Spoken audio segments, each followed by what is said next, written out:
Je vous le disais en titre, le parc du Jura vaudois invite la population à participer à la deuxième fête des habitants, une fête qui se tiendra à Chaiseray le samedi 17 juin. Rémi Vichard, bonjour. Bonjour. Vous êtes directeur adjoint dans le parc Jura vaudois. Un mot sur le programme, qu'est-ce qu'on pourra y voir et y faire ? Alors un programme diversifié, orienté principalement en direction des familles. On a voulu cette fête vraiment ouverte à tout un chacun, autant aux particuliers qu'aux plus jeunes, qu'aux plus âgés. Donc vraiment, on a des animations pédagogiques pour les enfants, des excursions avec des calèches, des concerts, une verrerie gratuite, une partie officielle, des stands de dégustation. Donc vraiment, on a essayé d'avoir le programme le plus riche possible. Alors l'objectif, c'est évidemment de mettre en valeur les richesses naturelles du Jura vaudois et de sensibiliser le public à son environnement. Mais il y a un autre objectif très important pour le parc du Jura vaudois, c'est simplement de se faire connaître auprès des habitants. Il y a un déficit auprès des habitants des communes avoisinantes. Effectivement, c'est une des difficultés à laquelle on est confronté actuellement. On est une institution relativement jeune. C'est vrai qu'on a été labellisé par la Confédération en début 2013.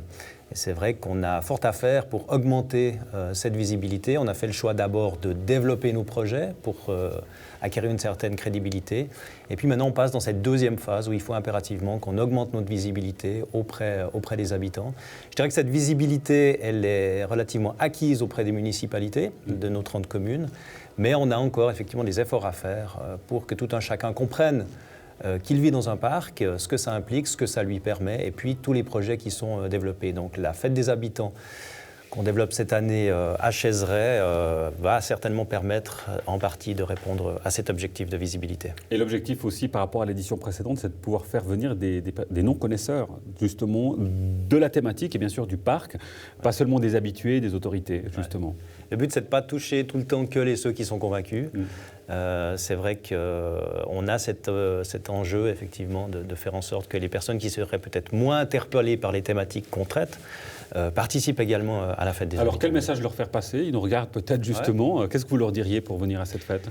Alors, ce qu'on pourrait leur dire, c'est qu'on est une institution qui n'est peut-être pas ce à quoi elle s'imagine, en tout cas ne correspond pas à ce qu'ils s'imaginent qu'elle est. Donc, on n'est pas du tout un projet de mise sous cloche de la nature, on n'est pas un projet d'interdiction. Le parc lui-même n'interdit ou n'oblige absolument rien. On est un programme de collaboration entre 30 communes territoriales qui décident pour une période de 10 ans de travailler ensemble, dans le sens de la durabilité.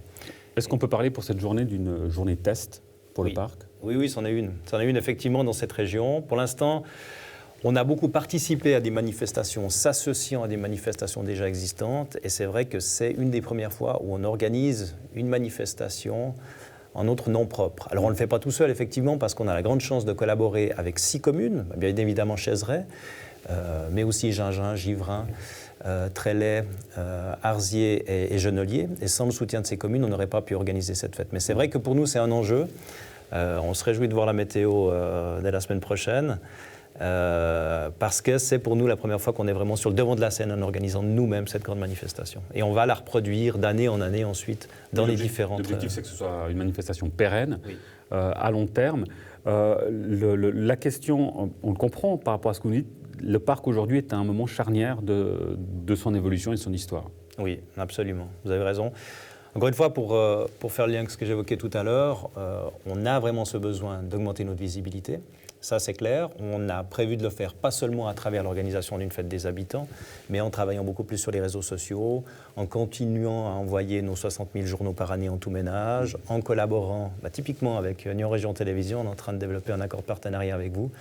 C'est vraiment un enjeu pour nous, vraiment de se faire connaître de la population. Et puis, on espère que ça va être la première pierre de l'édifice. De montrer et de se montrer, en l'occurrence pour le parc du Jura vaudois. On le rappelle, donc samedi 17 juin, c'est à partir de 13h. À partir de 13h, oui. Jusqu'à minuit. Jusqu'à plus soif, donc jusqu'à vers minuit, j'imagine. Ouais. Et évidemment, on ne l'a pas précisé, mais c'est une manifestation qui est gratuite. Oui, absolument. Merci beaucoup, Rémi Vichard. Bonne fête d'ores et déjà pour ce samedi 17 juin. Merci à vous. Au revoir.